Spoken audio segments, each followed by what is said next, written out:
Olá, estamos aqui para mais uma aula e hoje vamos falar um pouquinho de educação e estética usando como base o filósofo Schiller. Bom, essa nossa aula de hoje, a questão da estética e da educação, nós vamos ver um pouquinho do que é o belo na arte, parte um e parte 2, ou parte 2 e parte 3 também, porque a parte 2 a gente já viu na aula 54 e agora na 55, a gente vai ver a parte 3 e a parte 4, ok? Schiller, a educação e a estética, tem como objetivo principal introduzir e apresentar alguns conceitos e algumas definições e algumas abordagens deste filósofo a respeito da estética. E aí também introduzir alguns conceitos que esse filósofo faz em termos de educação também. É um filósofo alemão, né? Foi poeta, filósofo, médico, historiador alemão, enfim. Trabalhou muito a questão do classicismo, né? Lembrando ali que o classicismo é aquela corrente filosófica que parte das classes sociais. Também estudou bastante o romantismo, principalmente o romantismo alemão. Era um jovem que foi educado para ser pastor, enfim, bem estruturado em termos religiosos, mas aos 15 anos mudou tudo isso e foi alistar-se para a academia militar. Foi ser militar, né? E assim por diante. Depois se tornou, estudou música, foi um filósofo bastante eclético, estudou literatura, teatro, principalmente Shakespeare, estudou bastante. Então, também ele concluiu o curso de medicina, e esse curso de medicina veio dar a ele é, um grande talento. E ele, através do curso de medicina e teatro, escreveu Os Bandoleiros. Lembrando que aqueles artistas que hoje fazem nos hospitais, aqueles teatro para medicina e tudo, tem como base Schiller. Então, Schiller foi que inspirou e inspira estes médicos hoje, que hoje são atores e trabalham com teatro em hospitais grandes, teve ali a sua inspiração de Schiller. Também foi para a música, teve ali algum contato com Beethoven e assim por diante. Tá? Falando um pouquinho rapidamente desse filósofo, ainda ele, ele teve algumas condições financeiras também muito favoráveis, o que ajudou ele a desenvolver várias ideias filosóficas também na área da educação.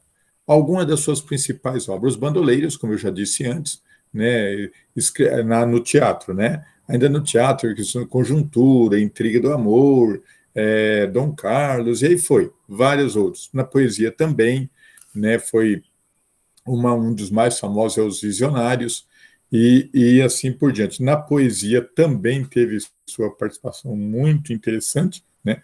Os Artistas é a sua principal poesia que ele tem, e também navegou pelo campo da história. E no campo da filosofia, a produção mais famosa dele são as cartas filosóficas, né, e assim por diante, que foi uma das melhores produções que ele teve. Vamos à primeira atividade nossa, ou seja, qual movimento engajou Schiller, né, qual movimento foi? Sem sombra de dúvida, é a letra B, né? Enfim, ele é um dos inspiradores, é um dos precursor do romantismo. Então, ele teve muito aí a participação no romantismo.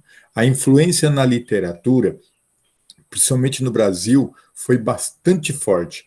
Influenciou ali Gonçalves Dias e vários outros, mas principalmente Gonçalves Dias, que influenciou muito ele. Lembrando que Gonçalves Dias estudou em Coimbra, Portugal, e teve contato direto com Schiller.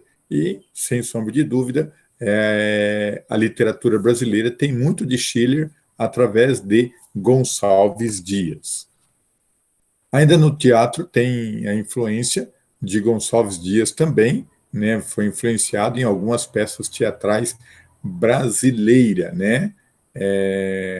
Enfim, a questão aí do herói sensível, apaixonado, invejoso, a traição, toda essa dramaturgia que existe em nossa literatura vai ter origem e vai ser buscada em Schiller, que também o Gonçalves Dias trabalha isso no Brasil e faz umas obras bem interessantes e, sem sombra de dúvida, até a nossa novela hoje tem tudo a ver com esse pensador, ok?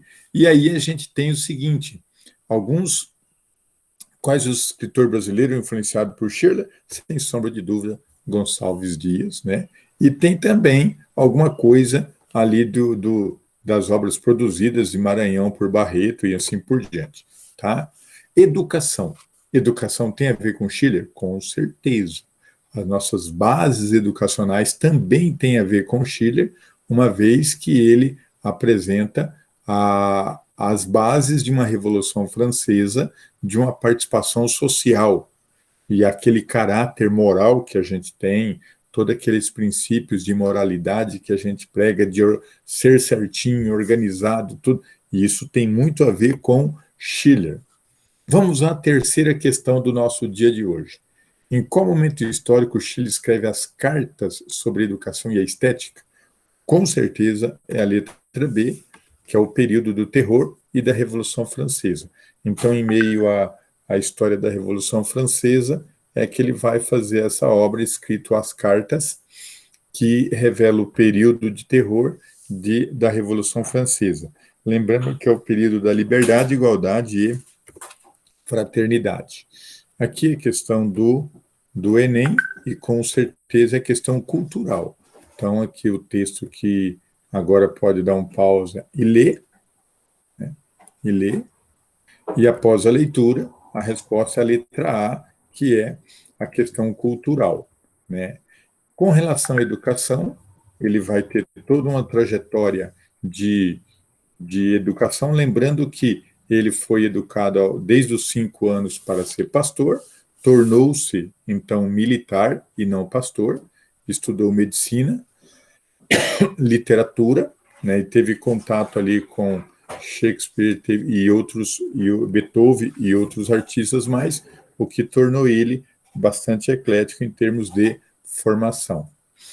Trabalhou como dramaturgo no teatro e fez também algumas publicações de peças teatrais, como a gente já estudou anteriormente. Primeira questão dessa segunda etapa. Quais as obras que podemos destacar em Schiller? Então, com certeza, a obra As Cartas, né, sobre estética, e também que vai tratar da dignidade humana, da história da guerra e principalmente a questão ali da Revolução Francesa, liberdade, igualdade e fraternidade. Então, quando ele escreve as cartas, ele fala da estética do homem, como que é essa estética, se existe o belo, se não existe o belo.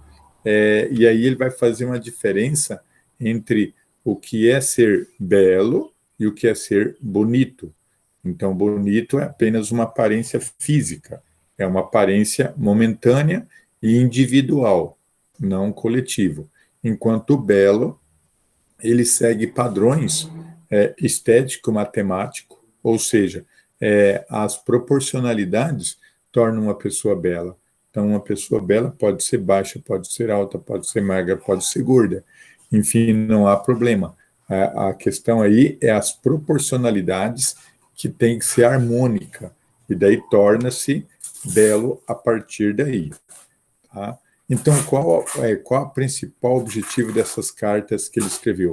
Com certeza, mostrar como é o elevado caráter moral de um povo, né? Primeiro, no tocante à beleza, e depois, né, com a questão do conhecimento, para que chegue naqueles conceitos estéticos que foi mencionado antes.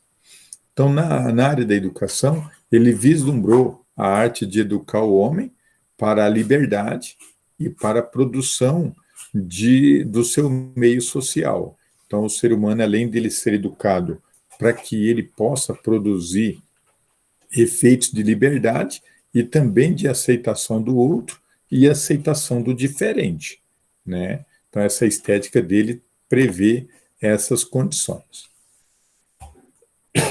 Pergunta: qual o resultado da estética na proposta de Schiller? Então, a letra C aí é a certa. A proposta dele era a questão do teatro e as peças, a tragédia e comédia, assim proporcionando ao homem aptidão para a liberdade. Então, essa era a principal proposta que ele tinha. Com relação ao Enem, aí a letra A, que a gente vai entender como essa resposta fica certa. Ok? Então, revisando então a nossa aula de hoje, nós estudamos um pouco sobre Schiller, que foi um médico, foi um filósofo, foi um dramaturgo e um músico. E ele propõe que a educação seja de forma integral, que valorize o homem na sua complexidade, para a liberdade, igualdade e fraternidade, que conviveu e viveu dentro do contexto da Revolução Francesa.